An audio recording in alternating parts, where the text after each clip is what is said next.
Good morning बच्चों। मैं मंजली Agarwal physics पढ़ा रही हूँ। फ़िज़िक्स में आपका जो चैप्टर चल रहा है इलेक्ट्रिसिटी में आज हम पढ़ेंगे वैद्युत प्रतिरोध। वैद्युत प्रतिरोध क्या होता है, तो इसकी डिफिनीशन देखते हैं पहले।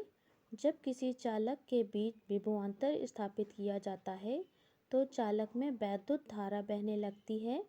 लगाए गए विभवांतर तथा चालक में प्रवाहित धारा के अनुपात को चालक का प्रतिरोध कहते हैं।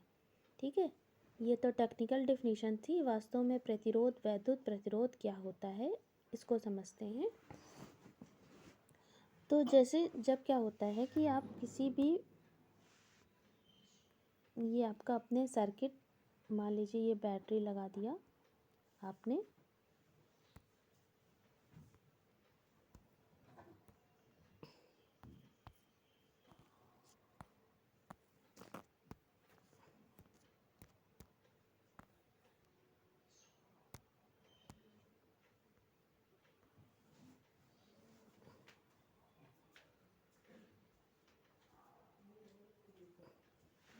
ये आपने सर्किट जब लगाया तो ये करंट यहाँ से क्या होगी, फ्लो हो रही है, प्लस टू माइनस ऐसे फ्लो हो रही है। जब करंट फ्लो करती है तो करंट किसके द्वारा फ्लो होती है, इलेक्ट्रॉन के द्वारा। जब किसी वायर में करंट कैसे फ्लो होती है, इलेक्ट्रॉन के द्वारा। इलेक्ट्रॉन के फ्लो के कारण ही करंट फ्लो होती है। तो जब इलेक्ट्रॉन फ्लो करते हैं तो क्या होता है, उसके पाथ में, उसके मार्ग में कुछ बाधा क्रिएट होती है, कुछ रेजिस्टेंस उत्पन्न होता है। तो वही रेजिस्टेंस क्या कहलाता है, प्रतिरोध। प्रतिरोध मतलब, प्रतिरोध का मतलब होता है बाधा। जैसे इसको हम और अच्छे से समझने के लिए आपको एक एग्जांपल से समझाते हैं।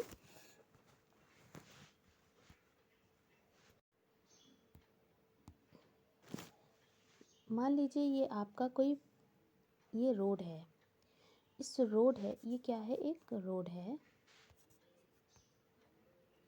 इस रोड पे आप जा रहे हो, इस रोड पे आप जा रहे हो, तो जब जाते हो इस रोड पे तो बहुत सारे आपको कुछ ना कुछ आपको बाधा, कहीं ट्रैफिक की बाधा, कहीं कंकड़ पत्थर पड़े हैं, या कहीं ट्रैफिक की कोई ना कोई प्रॉब्लम आपको आती है।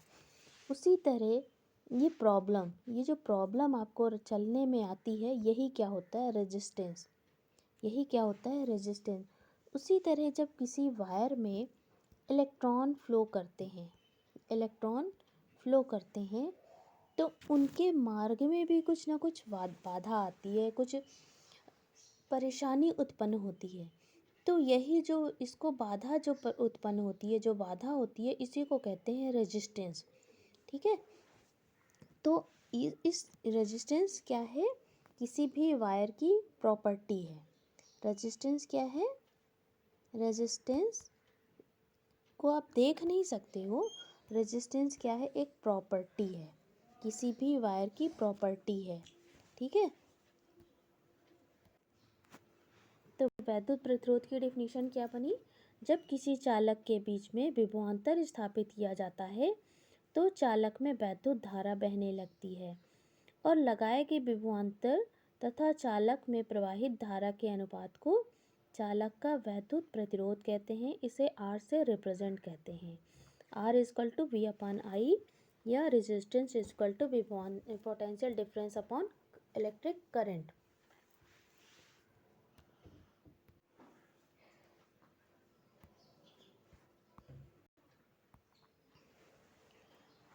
और रेजिस्टेंस की जो यूनिट है वो है ओम। रेजिस्टेंस की यूनिट है ओम, ये ओम। हर एक, जितनी भी क्वांटिटीज़ होती हैं सबकी एक यूनिट होती है। उसी तरह रेजिस्टेंस की यूनिट होती है ओम। इसकी एक यूनिट और बनेगी वोल्ट अपॉन एम्पियर। क्योंकि वोल्ट अपॉन एम्पियर कैसे, क्योंकि पोटेंशियल डिफरेंस की यूनिट क्या होती है, वोल्ट होती है, और करंट की यूनिट होती है एम्पियर। एम्पियर, तो इसकी यूनिट क्या बनेगी, वोल्ट अपॉन एम्पियर, या सिर्फ ओम कह सकते हैं। अगर हम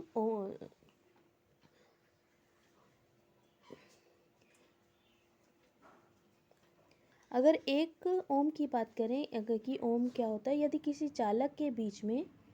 चालक के सिरों के बीच में 1 वोल्ट का विभवांतर स्थापित करें और उसमें 1 एम्पियर की धारा प्रवाहित करें तो चालक का प्रतिरोध होगा 1 ओम। अब बात आती है कि जो प्रतिरोध होता है वो किस पर डिपेंड करता है, ये कौन सी क्वालिटीज़ होंगी, किस पर डिपेंड करेगा, ये बात हम इसकी बात करेंगे। इसके पहले हम बात कर लेते हैं कि ये जो ओम होता है, ओम को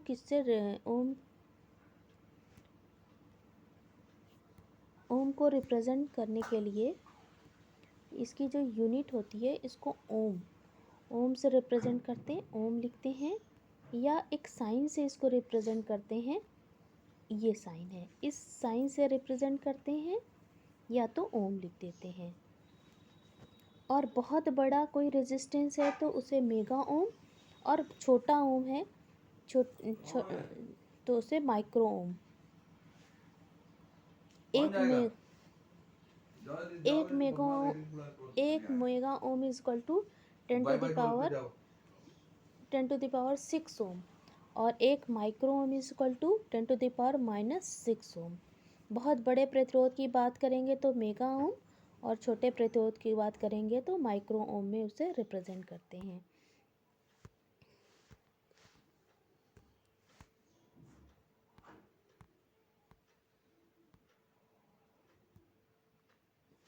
अब बात आती है कि जो चालक का प्रतिरोध होगा, तार का प्रतिरोध होगा, किस किस बात पर डिपेंड करेगा, चालक की लंबाई पर, चालक की मोटाई पर, और पदार्थ की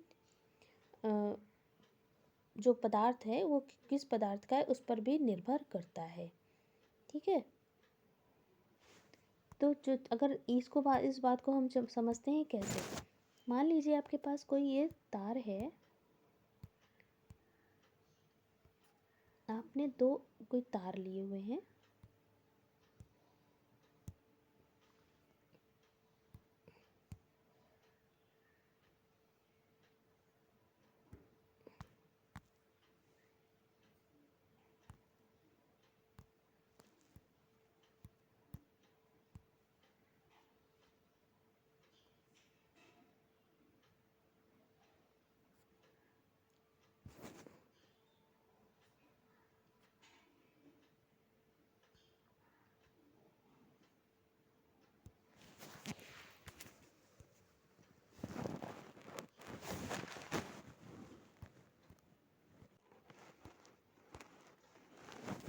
आपने कोई तार लिया है जिनकी क्या है, लेंथ सेम है, लेकिन एक मोटा तार है और एक पतला तार है, दोनों एल लंबाई के तार हैं, और दोनों की लेंथ एक जैसी है, और लेकिन मोटाई क्या है, अलग अलग है, एक मोटा तार है और एक पतला तार है, और इस तार से इलेक्ट्रॉन को पास होना है,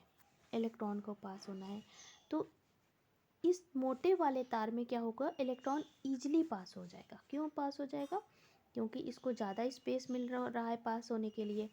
लेकिन इस वाले जो पतले तार से क्या होगा, जब इसको यहाँ से ये गुजरेगा तो क्या होगा, इसको ज़्यादा एफर्ट करना पड़ेगा, ज़्यादा एफर्ट लगाना पड़ेगा, ज़्यादा प्रयास करना पड़ेगा, तो यहाँ पर इसका रेजिस्टेंस क्या होगा, ज़्यादा होगा, क्योंकि यहाँ पर इसको ज़्यादा बाधाएं मिल रही हैं, तो यहाँ पर रेजिस्टेंस क्या होगा, ज़्यादा होगा। और मोटे वाले तार में क्या होगा, रेजिस्टेंस कम होगा। क्यों, क्योंकि यहाँ पर ये ईजिली पास हो जाएगा। इसको हम और अच्छे से समझने के लिए रोड का एग्जाम्पल ले सकते हैं, कि मान लीजिए एक रोड है, ये क्या है, एक चौड़ी रोड है, और एक ये सकरी रोड है। इस रोड से आप जा रहे हो, यहाँ से जा रहे हो, तो इस रोड में क्या है, ये ढेर सारे, मतलब यहाँ पर भी ये गाड़ियाँ, मोटर, स्कूटर जा रही हैं, इससे भी जा रही हैं। ठीक है, यहाँ पे आपको गुज़रना है, यहाँ से आपको गुज़रना है, तो यहाँ क्या है, ये पतली रोड है, तो यहाँ जाने में आपको क्या होगी, दिक्कत होगी। लेकिन यहाँ क्या है, आपको थोड़ा सा जल्दी से स्पेस मिल जाएगा, यहाँ से आप क्या होगा, ईजिली गुजर जाओगे। उसी तरह इलेक्ट्रॉन को क्या है, अगर मोटा तार है तो वहाँ पर उसको कम बाधाएं मिलेंगी और वो ईजिली निकल जाएगा। आराम से निकल जाएगा। लेकिन अगर वही पतला तार है तो उसे वहाँ से निकलने में दिक्कतें आएंगी। कुछ ना कुछ वहाँ पर एटम्स होंगे और भी दूसरी चीज़ें होंगी जिनकी वजह से उसको निकलने में दिक्कत आएगी। तो यहाँ पर पतले तार में इसे ज़्यादा रेजिस्टेंस मिलेगा, ज़्यादा बाधाएं मिलेंगी, और मोटे तार में उसे कम रेजिस्टेंस मिलेगा और इजीली पास हो जाएगा। इस तरह की जो प्रतिरोध होता है वो तार की मोटाई पर भी डिपेंड करेगा। जितना मोटा तार होगा उतना उसे कम रेजिस्टेंस मिलेगा, यानी आर इन्वर्सली प्रोपोर्शनल होता है ए के। ए मतलब क्रॉस सेक्शन एरिया, उसकी मोटाई। जितना मोटा तार होगा उतना कम रेजिस्टेंस होगा। और जितना अब लंबाई की बात हमने किया था। लंबाई से मतलब होता है कि अगर दो तार हैं, एक ज़्यादा लंबा है और एक कम लंबा है, दोनों एक जैसे मोटे हैं, जितना मोटा ये है उतना मोटा वो है, दोनों। मान लो इसकी लंबाई 2 मीटर है और इसकी लंबाई 1 मीटर है। इस इलेक्ट्रॉन को यहाँ से गुजरना है, दोनों में सेम तरह के पत्थर पड़े हैं, ठीक है, बाधाएं पड़ी हैं ये। तो इस तार से क्या होगा, जो 1 मीटर लंबा तार है इससे आराम से गुजर जाएगा, और 2 मीटर तार वाले से क्या होगा, इसे ज़्यादा लंबा रास्ता तय करना पड़ेगा, यानी ज़्यादा रेजिस्टेंस यहाँ पर। तो जितना लंबा तार होगा उतनी ज़्यादा बाधाएं उसको मिलेगी, यानी आर प्रोपोर्शनल होता है, डायरेक्टली प्रोपोर्शनल होता है लेंथ के। जितना लंबा तार उतनी ज़्यादा रेजिस्टेंस। तो यहाँ से हमारा क्या बनता है, एक फार्मूला बनता है, एक फार्मूला यहाँ पर बनता है आर। पहले हमने क्या बताया था कि इन्वर्सली प्रोपोर्शनल होता है, मतलब जितना मोटा तार उतना कम रेजिस्टेंस। इन्वर्सली प्रोपोर्शनल के 1 करके लिखते हैं, और डायरेक्टली प्रोपोर्शनल के लिए साथ में लिखते हैं, मतलब आर डायरेक्टली प्रोपोर्शनल होता है लेंथ के। इन दोनों को मिला देंगे तो क्या बदलेगा, R proportional to L upon A के। ये प्रोपोर्शनैलिटी का साइन है। प्रोपोर्शनैलिटी का साइन को जब हटाते हैं तो एक कांस्टेंट लगाते हैं, आर प्रोपोर्शनैलिटी का साइन हटाएंगे, इक्वल का साइन लगेगा। उसके बाद एक नियतांक लगाते हैं, एक ऐसे करके, इसको बोलते हैं रो। ये हमने नियतांक लगाया एल अपॉन ए। ये जो रो है इसको कुछ ऐसे बनाते हैं, इसको बोलते हैं रो बोलते हैं। और इस रो का नाम है विशिष्ट प्रतिरोध। इसका नाम है विशिष्ट प्रतिरोध, विशिष्ट। और ये तार के मेटल पर डिपेंड करेगा कि ये किस मेटल का है। ये हर मेटल के लिए एक अपना होगा, जैसे सिल्वर के लिए अलग, कॉपर के लिए अलग, एल्युमिनियम के लिए अलग। ये जो रो होता है, विशिष्ट प्रतिरोध होता है, ये किस मेटल का है इस बात पर डिपेंड करेगा। इस बात पर नहीं डिपेंड करेगा कि तार की मोटाई कितनी है, लंबाई कितनी है। इस लेक्चर में हमने प्रतिरोध और विशिष्ट प्रतिरोध की बात कर ली। अब नेक्स्ट लेक्चर पर हम बात करेंगे नेक्स्ट टॉपिक की। नेक्स्ट टॉपिक देखते हैं क्या है। नेक्स्ट वीडियो में हम अगला दूसरा टॉपिक लेंगे। उससे पहले हम इसके थोड़े कुछ न्यूमेरिकल्स आपको समझाएंगे।